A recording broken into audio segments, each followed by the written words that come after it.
On this episode of MythBusters, we expected something and something happened. Adam and Jamie have a movie myth they were born for. Can a gas leak and a magazine in a toaster But in a little bit, it's not going to be very happy in here. make a room go kaboom? I love running for safety. Then, I'm starting to get a little nervous. Cary Grant and Tori tackle the tall tale of blue ice. That is incredible! Can the contents of an airplane's toilet really fall from the sky That thing is falling. in one frozen chunk? This is an awesome day. Who are the MythBusters? Adam Savage Oh, God. and Jamie Heineman. Am I really that ugly? Between them, more than 30 years of special effects experience. Joining them, Brent Imahara, Carrie Byron, Time to wreck this car. and Tori Belleci. We survived. They don't just tell the myths, they put them to the test.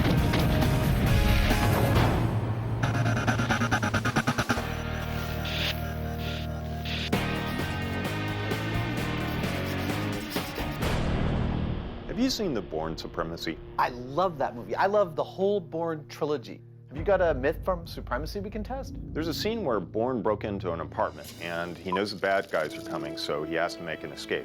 What he does is he breaks the gas line where it goes into the stove to let the gas flow. He grabs a magazine, shoves it in the toaster, sets the toaster on, and 20 seconds later, when the magazine sets on fire, the whole apartment blows up.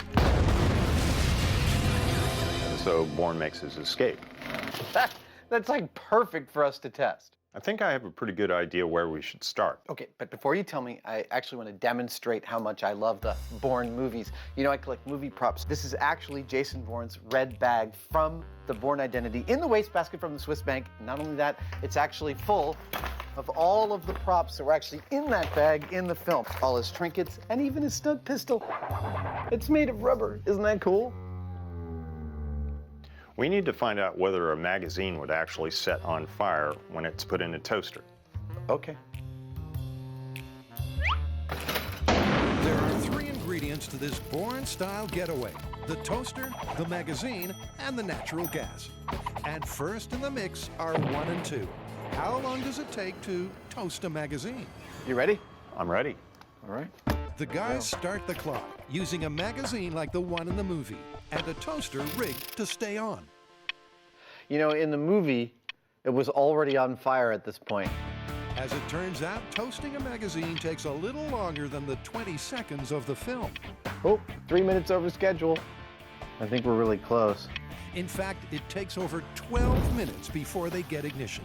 Hey, we got fire! Ta-da!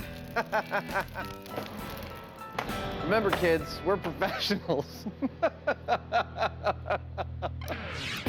So, reality is 12 minutes versus the movie's 25 some odd seconds. Hey, we got fire! What do you think? Well, what I think is that this magazine is a worst case scenario because look how thick those pages are. And magazines are all different shapes and sizes. So you think we should try a whole bunch of different kinds of magazines and see if they have different rates at which they catch on fire? Exactly. I love it. Let's do it. Lots of toasters now. It's clear the real-world magazine doesn't light up like its movie counterpart. So now the MythBusters are on the trail of a best-case scenario. In order to cover our bases here and working up the theory that different types of magazines composed of different kinds of paper are going to catch a light at different rates, we're about to put a half dozen of them to the test. Everything from our original magazine to something much harder to catch on fire, comic book, something that'll probably catch on fire in like seconds. We're gonna put 1 in each of these toasters, start this timer, and log how long each of them takes to catch a light. What could be more fun? Well, with the 6 magazines in place, let the char grilling challenge commence. We're experimentally doing something that should just never, ever be done. I like that. No. Flame. Number 3, 1 minute, 40 seconds. This time around, it seems the contenders are a little quicker to toast. 2:20. Yep. Here we go. Number 4, 3 minutes, 15 seconds. Oh, number 1, 3 minutes, 20 seconds. Let's listen for that sound. There we go. There it is. 4 minutes, 36 seconds. And finally, bringing up the rear There it is. the original magazine at 12 minutes. As we suspected, it does make a difference what kind of magazine is stuffed in the toaster. The best case scenario is something that amounts to common newsprint, but even that took about 3 times as long as what it did in the movie. Interesting. So it's clear that even with the best case scenario magazine, toaster ignition takes a lot longer than the 20 seconds it took Bourne. And now to test the next ingredient of this explosive combination, the methane. Now, methane here is a natural gas, and it's most of what comes out of your stove at home to cook with. It's a flammable gas, but it's not flammable on its own. It actually requires a certain amount of oxygen out of the air in order to burn. How much oxygen? Well, that actually turns out to be a very particular relationship. The relationship of oxygen to flammable gas is called stoichiometry. To create fire, it takes heat, fuel, and oxygen. And when it comes to flammable gases, the amount of fuel to oxygen is a complex relationship called stoichiometry. Too much fuel or too little, and there'll be nothing close to a flame. But get the perfect mixture, and you get an explosion. Now, according to the movie, it took Bourne 20 seconds to get that explosive ratio of air to gas just right. So now the MythBusters are dialing in to find out exactly what it is. We know that if we're going to get methane to burn, we need a ratio of between 6 and 17% fuel to air. The ideal range is about 9% methane and the rest air. What we don't know is what that actually means. Does that mean if we are a little off, we get sort of a woof, but if we get right at the 9%, we're getting a real strong bang? Before we go full scale, we want to really know what we're doing. So what we've done is make a 10-inch by 10-inch by 10-inch cubic box. And that'll allow us to really easily dial in on these ratios to see what it means. And while Jamie is boxing, Adam has the ratios in the bag. One of the ratios I want to play with is 9% flammable gas to air. This bag holds 9% of the volume of this chamber. I will fill it with gas. I will then hook it up to the chamber, open up both of the valves, press the gas into the chamber. I'll be displacing air that comes out of this little hole right here. Seal it up, walk away, ignite it with a neon transformer, and see what happens. Adam's bags will help the guys zone in on exactly what ratio of methane to air is explosive. And speaking of methane, So that we can ignite this thing safely, we're going to remotely turn on this neon transformer that will create a high voltage spark inside the methane chamber. And here we'll be able to vary the methane concentrations, ignite it, and see what we get. first up, a test at the very bottom of the stoichiometric zone, 6%. We're good. Okay, 6%. In 3, 2, 1.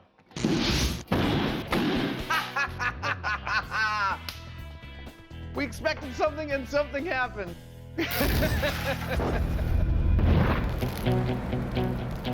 Our frangible box separated just as we hoped it would, and it's actually kind of a little bit of a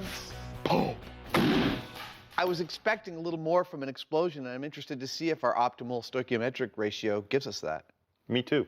Well, let's set it up. Okay. 6% is explosive, but what if Bourne achieved the optimal ratio of 9% methane to air?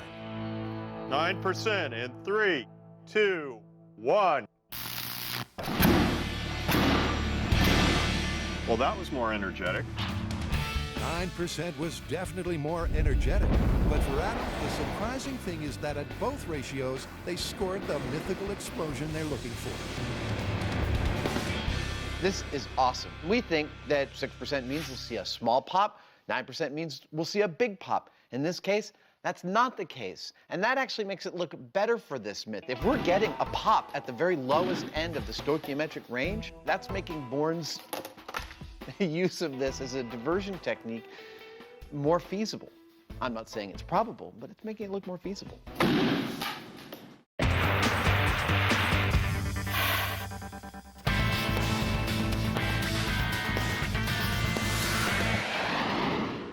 You're looking excited. That's because we have a myth that's spectacular, gross, and challenging all wrapped up into one. What's the story? It's the one where the pilot jettisons the contents of an airplane toilet, which promptly freezes at altitude and turns into a deadly projectile. Ah, you're talking about the myth of blue ice. Exactly. When mysterious substances of suspect origin fall from the sky, urban myths are sure to follow. And the conspiracy theory that has the message boards in a spin is the infamous blue ice. And here's how it happens. On a bright sunny day, a passing pilot supposedly jettisons the contents of the toilet's tank. And apparently at high altitudes, the sub-zero temperatures freeze the liquid into a damaging and disgusting missile. All right, we know a little bit about airplane toilets because we did a myth on them. We know for a fact you can't get sucked into them if you're sitting down. And we know the reason why it's blue is because they use that chemical to cover the smell. But what we don't know is, what happens to the waste? Yeah, can you actually eject the contents in midair? I guess this is where we start. So first up, Carrie hits Stockton Airport to find out when and how a pilot dumps his waste. So you're an airplane technician. What do you think of our old blue ice myth? Well, Carrie, as you can see from this cockpit, there are thousands of buttons and switches, of which none are labeled dump the toilet. Which is bad news for the myth. But if the pilot can't jettison the John mid-flight, is there any way the liquid blue waste can escape? Failure of components. So there could be a mechanical problem that causes blue ice instead of the pilot. Yes, like with most systems on an airplane, there are redundancies, and with the lab, it's no different. Yep, there are 3 fail-safes that have to be breached in order for the liquid to leak.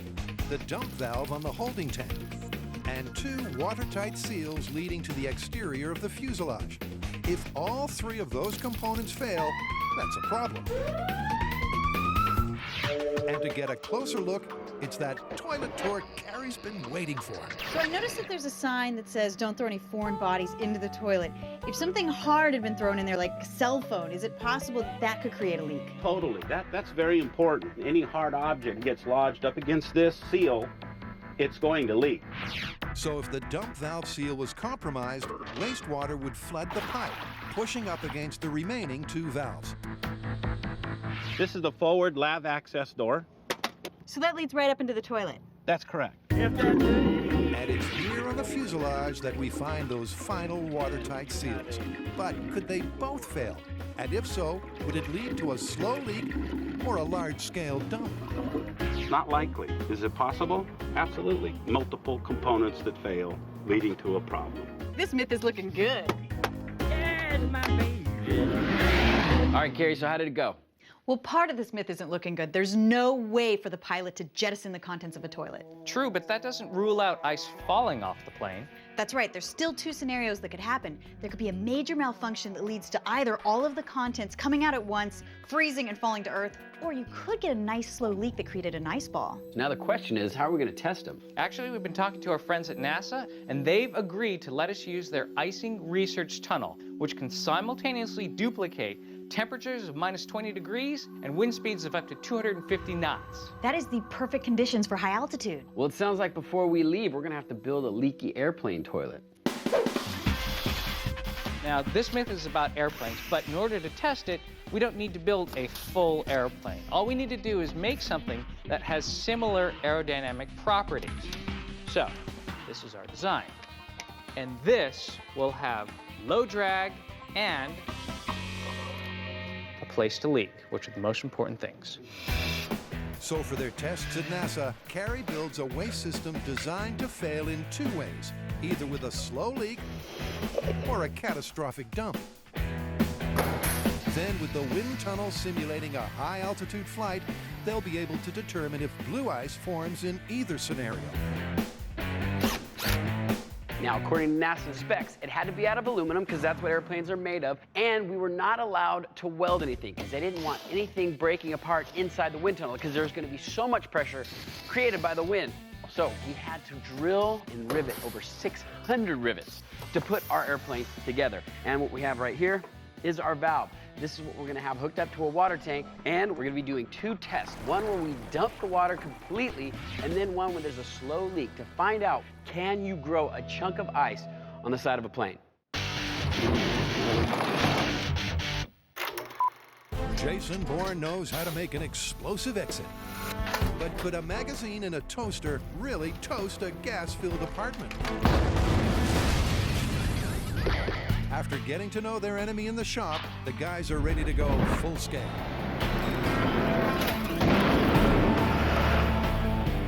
If we're going to replicate the natural gas explosion in this guy's apartment from the movie, we're going to need clearly 2 things. Yeah, they said, get your own show. It'll open all sorts of doors. One is methane, natural gas, which is easy to get. And 2 is the guy's apartment, which we don't actually have. So we've come out to the bomb range where they've got plenty of room. And in a few hours, we're going to build this guy's apartment. Not to code, we just need it to be a gas containment device that is in the shape of the apartment. But it will be properly appointed, I'm sure. So to find out if you really can get a room to kaboom with just gas, a magazine, and a toaster, they'll precisely replicate the circumstances of the movie, starting with the apartment dimensions, 16 by 32 feet. Oh, hello. Are you here for the explosion? With Adam and his minions working on the 4 walls, Ow. it's over to the Heineman to provide cover. I'm putting together the roof. How this will work is I'm just making 16 by 8 foot wide panels. I'm going to go ahead and skin them and everything, and then I'm going to lift them up with the forklift and put them on the roof. Screw them down. We have a roof. Once the roof has been successfully raised, It ain't pretty, but it's home. it's time for the resident exterior decorator to take over. After you blow enough things up, you start to look for aesthetic finesse in the explosion. I'll give you an example. First hot water heater, when we painted that little house red.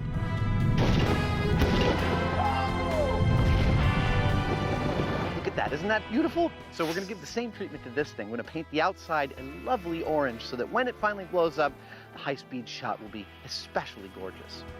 Well, it certainly will be explosively tangerine. And while Agent Orange gets ahead, Jamie is busy on the inside. We need this room to be more or less airtight, or the methane we're going to pump in here in a few minutes will escape, and that would be a bad thing.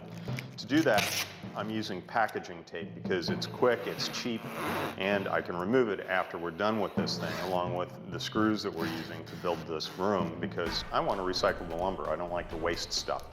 And, of course, that is assuming that this isn't all splinters after the explosion. Yep, as per usual, anything they don't destroy is recycled. It's the MythBusters way. There.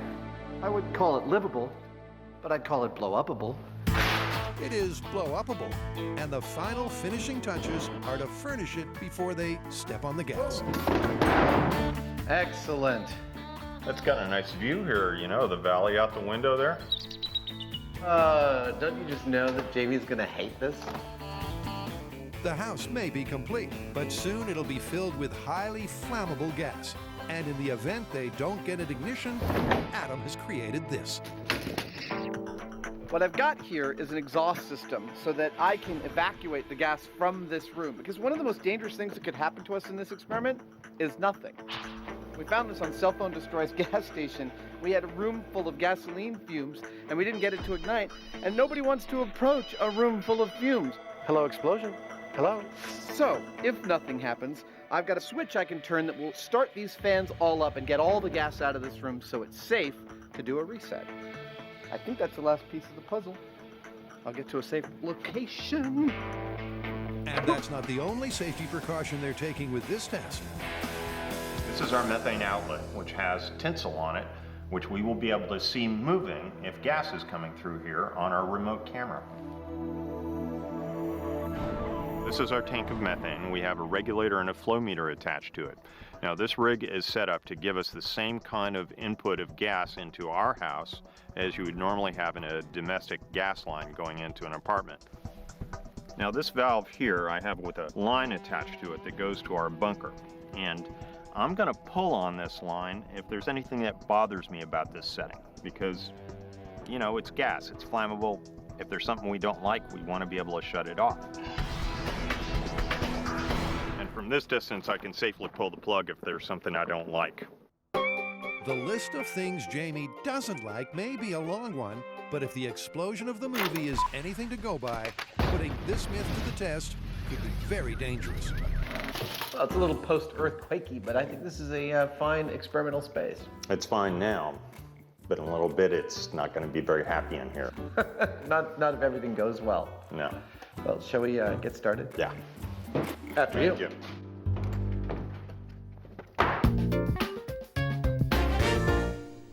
Carrie, Grant, and Tori are tackling the infamous tall tale of blue ice. Can a leaking toilet midair lead to a deadly chunk of ice down there? To find out for sure, Wow. Tori and Grant touch down in Nirvana. All stations report in with a go, no go. Roger, prepare to release the geek. Okay. Because this place has a heap of hardcore hardware. This massive fan is the heart of NASA's icing tunnel. It's powered by a 5,000 horsepower direct drive electric motor. It has 12 individual custom fan blades for a diameter of 25 feet. It's capable of generating wind speeds over 300 knots. And that's only half the equation. This is the other half of the equation, the icing tunnel itself. The wind comes rushing through here, refrigerated to minus 20 degrees Fahrenheit. Those are the spectacular specs. And now, to put them to good use. The way we're going to test this is we're going to stick our section of fuselage into their wind tunnel. Does this mean I'm the R2-D2? Oh boy. And recreate the same wind speeds and temperatures that you would find at altitude. Then we're going to create a leak inside the valve. Let it sit there and see if those conditions will cause that blue liquid to form into a chunk of ice. Remember, there are 2 leaky valve scenarios the team will test. And first up is the catastrophic dump. What I think is going to happen is we're going to open the valve, all the fluid's going to come out, and it's just going to go essentially atomize into nothing. Grant's skeptical of a blue icicle, but to find out for sure, he fills the toilet with some pseudo-blue waste. Smells like a chemical toilet. All right, start the test. We have our model in position. We're ready to go. All right, fire it up. All right, let's go. Fire it up. Maximum warp. Oh, sorry, I just made that really We're trying to geeky, make didn't I? science cool, dude. Here we go. And for cool science, let's make it so. The fan winds up, whipping up a 290-mile-an-hour wind speed. Then the heat exchanger drops the air temperature to a high-altitude minus 20 degrees Celsius. Our model is holding together perfectly. Then they're ready to pull the pin on the catastrophic failure test. Will the blue liquid instantly freeze into a chunk of blue ice? So this is full tanked up in 3, 2, 1, go! Look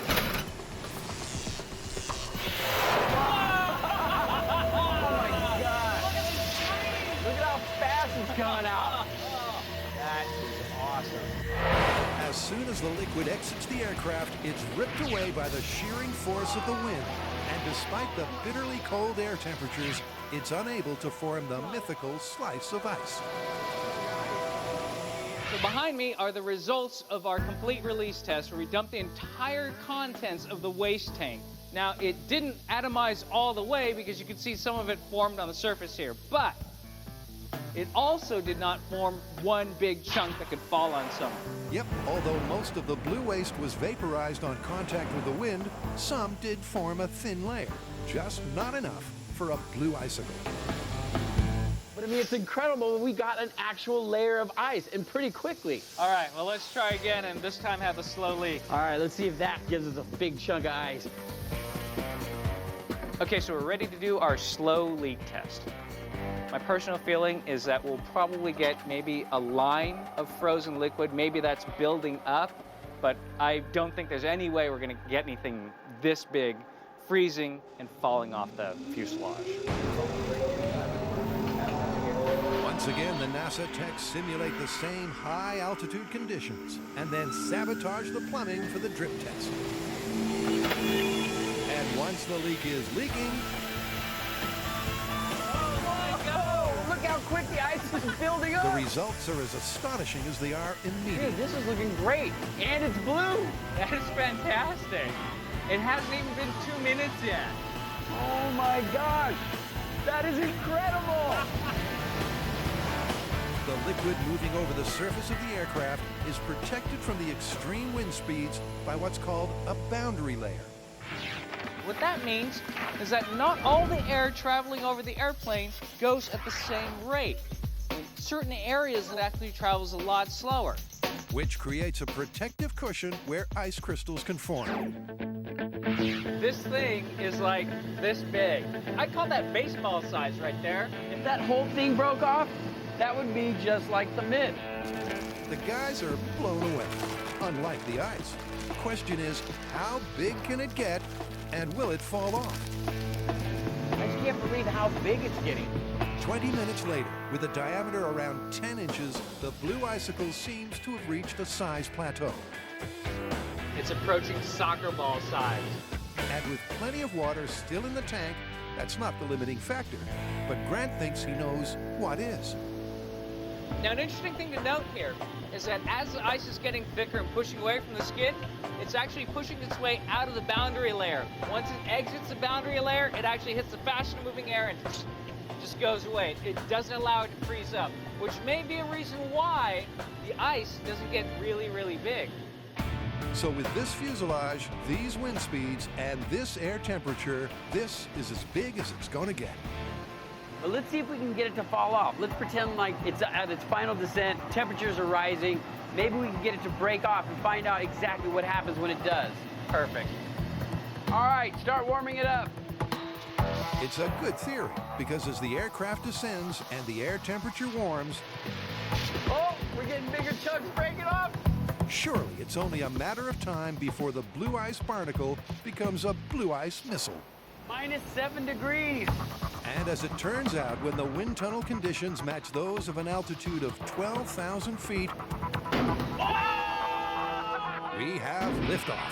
That thing blew up in one giant chunk. Wow! That was perfect. It was a perfect illustration that this myth has a foundation in aerodynamic fact. That is unbelievable. That is solid ice. And it happened so quickly. And it came off in one giant chunk. This myth is starting to look very, very believable. Yeah, but you know what the next step is? What happens to the ice after it falls off? I can't believe it. Here's the story we're testing. Jason Bourne, knowing that the bad guys are coming, wanting to buy himself a little extra time for the chase, opens up the gas line of the house he's in, walks over to a toaster, grabs a magazine and sticks it in that toaster and sets it as a remote fuse, and then he exits the house. 30 seconds later, a massive explosion gives him the lead time he's looking for. Now, is that remotely plausible? Well, those are the circumstances we've got set up in this house right here, and that's going to be our first test. In other words, this test will be exactly like the movie, but with one exception. According to our testing, it actually takes about 2 minutes for the toaster to set the magazine on fire. So that means that we've had about 4 times the amount of gas going into the room, and that 2 minutes is what Bourne had for the whole house to blow up. Now, that 2 minutes, in our case, is only allowing about 7 cubic feet of methane to go into the house, and it's rising towards the roof. Meanwhile, our source of ignition is about 15 feet away. I don't expect to see any kind of explosion at all. And that's down to stoichiometry. In theory, for a room this size, 7 cubic feet of methane will be too low a concentration to ignite. All right, I'm ready. Okay, Adam, go ahead and turn on the gas. Copy that. But this is MythBusters, and it's not a fact until you test it. I love running for safety. I can see the gas going in, It's the and gas going in. I can't see the... Oh, I see smoke coming off the newspaper. yes, That's great. it's a good sign. It's pretty eerie watching flammable gas go into a room in which we've started a fire. Or are about to. I see some fire. Fire, great. All right. The magazine may finally be on fire, but the methane is not igniting. Oh man, that toaster's totally burning. And even after a further 60 seconds, there's still no hint of a Hollywood blast. Gas is off. Starting up the fans to evacuate the room. That was cool. That was very cool. I was a little tense. Flammable gas, a fire, no boom. No boom. So it's time to send in the MythBusters Fire Brigade. Oh, yeah. There's your problem.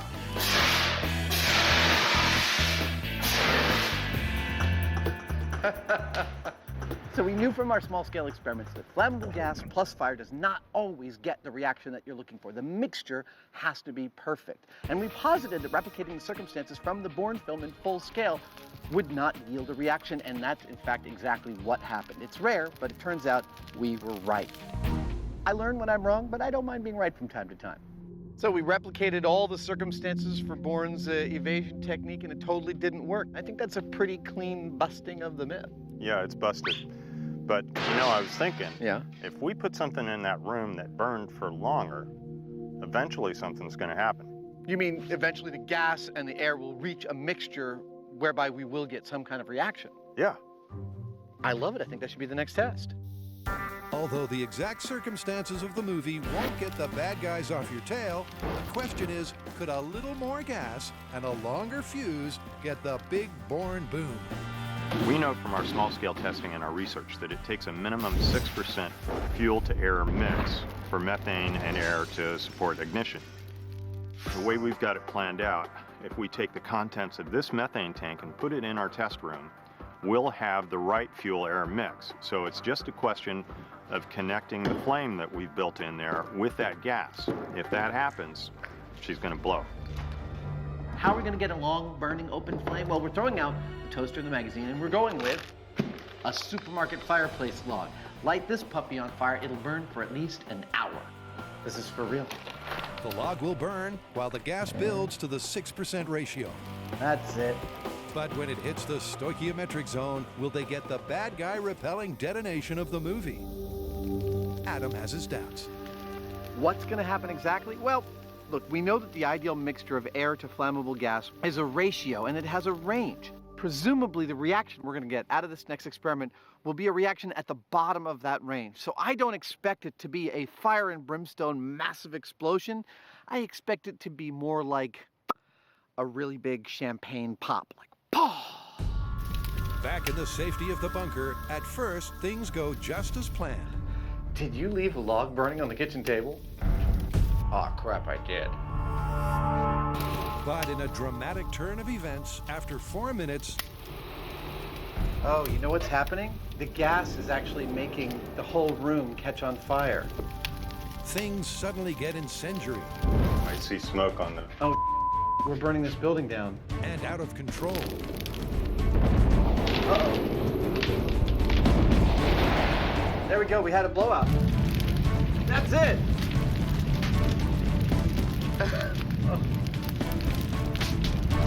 Well, I don't know if we're putting this building out.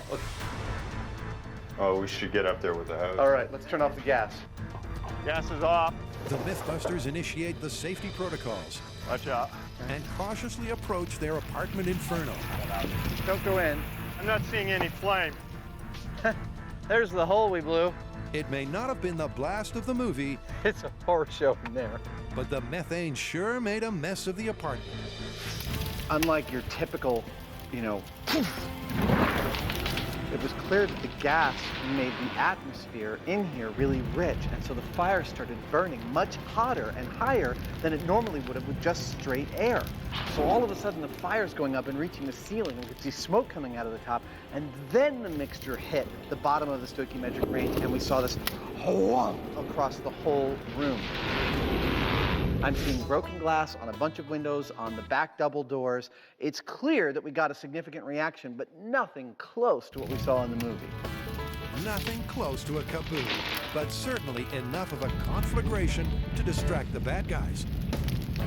It's really clear from all the melted plastic in there, and even our exhaust fans melted. It got super crazy hot in there very quickly. I mean, just the whole room was absolute. I didn't even know what temperature it could be at, but it was really hot. But you know we're not going to leave it there. No.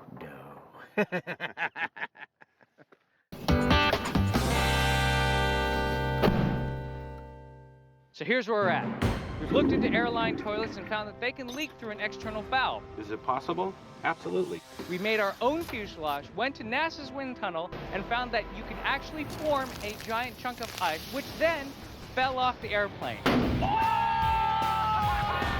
Now what we're going to test is what happens to that ice after it falls. What we need to see for this myth to be confirmed is for that ice to fall through the air as one giant chunk and hit the ground as one piece with deadly force. This is the final piece of the blue ice puzzle. While falling from 12,000 feet at a terminal velocity of 160 miles per hour, will the ice stay in one piece? Or will wind erosion and warming temperatures cause it to break up into harmless blue rain? To track that, the team has a spectacular plan of action. We have our airplane. We're going to load it up with a large chunk of ice, take it up to altitude, and then throw it out. Now we're going to have a few skydivers jump out with the ice to track it. Carrie is going to be one of those skydivers. Yep, and skydiving team leader Nick also has the crucial job of timing the drop. Because if the myth is true and the blue ice falls in one chunk, missing the mark could be deadly. Let's hope they can see that. So Nick, what's involved in actually calculating where something's going to land? Well, first off, we need to figure out how fast this object is going to free fall. The second thing is we have a lot of wind here, so as the wind blows, the object's going to blow with it. The third thing is, too, the airplane has forward speed when we chuck out the ice out of the plane, and with that creates a forward throw. So all these three factors is what we use, and we make an educated guess of where we need to drop it from the aircraft to land right on the target. Are you ready? That sounds simple. So Grant, what's the plan? Okay, so here's the plan. Carrie and our expert Nick will go in the plane with the ice. They're going to go up, and based on the prevailing conditions and Nick's calculations, they'll know when to release the ice at an altitude that they deem safe. Nick will jump out, and so will Carrie, following the ice down. You'll be fine. I'm going to double check this. Meanwhile, Tori and I will be on the ground tracking the ice in the air and looking for the impact zone. And as for the blue ice, well, earlier, Carrie prepared a similar-sized block to the test at NASA. It's approximately the diameter of a basketball, eye-catching, and easily retrievable. To make sure that we can watch this ice fall, I've done something a little different. I've made it red instead of blue so that it's going to stand out on the blue sky. I've added some really long streamers so that we can track it, and I'm going to put a GPS on it. Now for this myth to be confirmed, we need to see that block of ice drop from altitude and get to the Earth in one solid chunk. Good luck. Good luck, you guys. Thank you. What I think is going to happen, I think Carrie is going to scream her head off. She may potentially pee her suit, but I think that block of ice is going to land on the ground in one big chunk. Okay, here's the package. Good luck. And despite all of their precautions, they will need some luck. Their goal is to drop the ice and Carrie from 12,000 feet. Here we go, Carrie. The height at which Grant and Tori saw the ice release from the fuselage at NASA. Okay, now I'm starting to get a little nervous. But will it remain intact? Traveling with an energy of 392,000 joules, its impact will certainly be deadly. However, if it melts in the rising temperatures, it'll be rendered harmless. We've done many experiments where we drop things from altitude or throw things out of planes, and you know what? My feeling is that this ice is going to fall down in one piece and land with a tremendous amount of force. Both?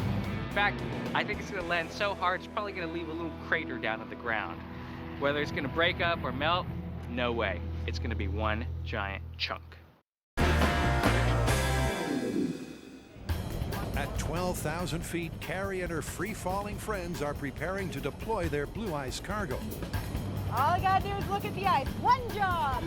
But will it break up on descent or have the devastating impact internet reports claim. Oh boy. This is it, huh? If the team misjudged the timing of the drop by even a second, a 35-pound projectile traveling at 160 miles per hour could crash through a neighboring house. But that's only if the ice actually stays in one chunk. If it breaks up, the only thing busted will be the myth.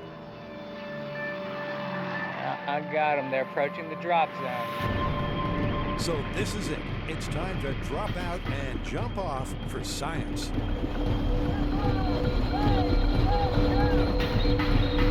Okay, the ice is away.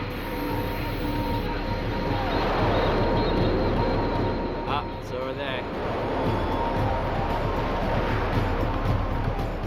In a stunning piece of free-fall camera work, Nick manages to capture the ice as it plummets. Oh, look how fast it's falling. That thing is falling. And Carrie can see that it's so far so good. With the ice already at a balmy 5,000 feet, it's still completely intact. Look, it's standing in one chunk. Dude, that's crazy. But will it stay that way as they enter the final few thousand feet of descent? I see the ice right there, and is that near the target? That's great.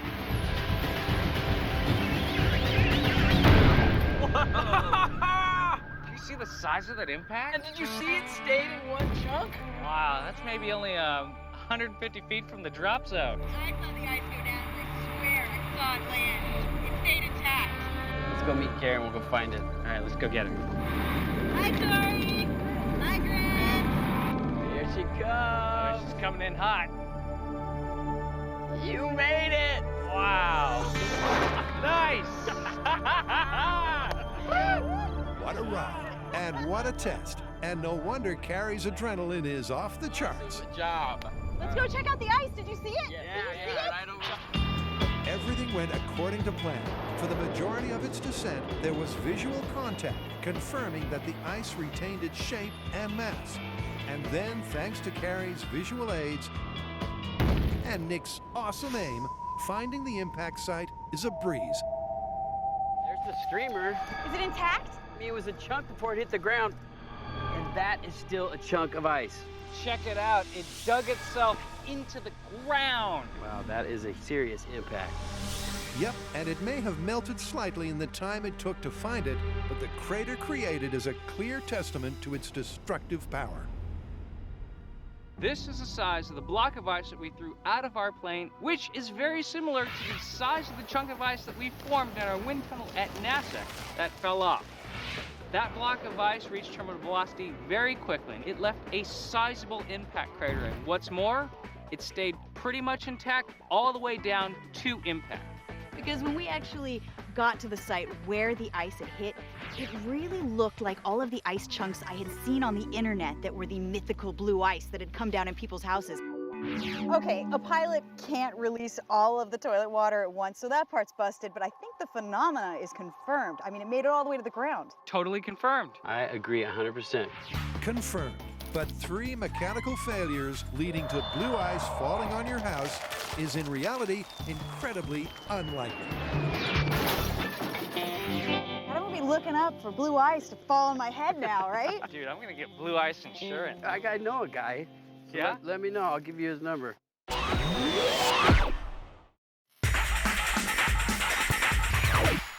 At the MythBusters mansion, they've been renovating Bourne style. No boom. However, the myth as it appears in the movie is busted. Uh-oh. But it ain't over until the man in the beret gets a big Bourne boom. So next, they're upping the ante with more gas.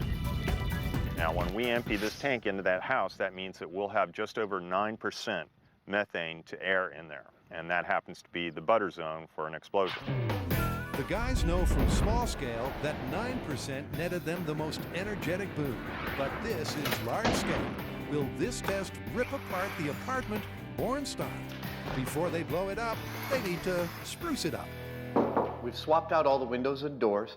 All these holes that got warped and opened, we're going to actually lay in a bunch of stripping. we've probably tripled the cohesive strength of this building, and that ought to give us just the boom we're looking for. When we first put this building together, I was impressed at how poorly we were able to do it. And yet, I think we've made it even worse. Even worse. But for this attempt, they're doing things slightly differently. Jamie's known for how he handles his fans. This time around, I'm running the methane into the house through this hose that I've attached to the floor, and I've drilled a lot of little holes in the hose so that we'll get these jets of gas coming out that will mix with the air that is being pushed across them with these fans. Kind of like a blender. Just mix the air all along. Yeah. This swirling mass of air, I'm hoping, will distribute this fuel-air mix throughout the room, and hopefully that'll make the difference between a poof and a bang. Jamie's fantastic method will circulate the methane throughout the apartment. And with the dangerous ratio of 9% gas to air, they'll need something more sophisticated for ignition. We don't need a toaster and a magazine anymore because we need precise control over when we set the fire. So we've brought back out the neon transformer from the small-scale testing with the addition of a little piece of paper here. Go ahead and plug it in. We're going to be able to set a fire exactly when we want to set a fire. Exactly when they achieve the Goldilocks ratio of 9% methane to air. Fans are rolling. That's the last piece of the puzzle. Shall we get to a safe place and go boom? Yeah. Awesome. Let's turn on the gas. Okie dokie. All right, we got about 5 minutes. Let's get to the bunker. Fire in the hole. Hopefully. Actually, I think we need a new signal for us. It'd be like, fire in the hole! Hopefully. Fire in the hole! Hopefully. Hopefully is right. The precise stoichiometric ratio should be enough to detonate their apartment. So our fire starters take cover as the methane fills the room. Well, we're down below 20 cubic feet per minute, and we're about 100 psi. So I'm thinking we should go whenever you're ready. All right. With the room filled with 9% methane, will this finally yield the Hollywood blowout? All right, here we go. Ideal gas-air mixture, Bourne explosion in 3, 2, 1. Oh, yeah!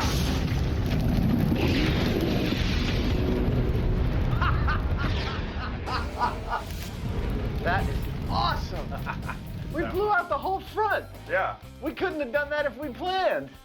That was perfect. And there you have it. One magnificent, made-to-order apartment explosion. But unlike the movie detonation, this one is polite enough to put itself out. Well, almost. I hope this is a cautionary tale what happens when you mix MythBusters with science. Okay, here's the thing. While that was fairly exciting, I mean, we blew out the wall, I want to point out that we didn't break any glass. There was no bang. It was a whoosh. And that's something entirely different than what we saw in the movie. The fact that this was an ideally mixed mixture with fans and everything in the exact quantity, and that's the best we could do, kind of tells you what the real deal is. It's not what the movie showed. Clearly, we were born for this job. Yeah, but it's kind of too bad. That was a nice view in that house.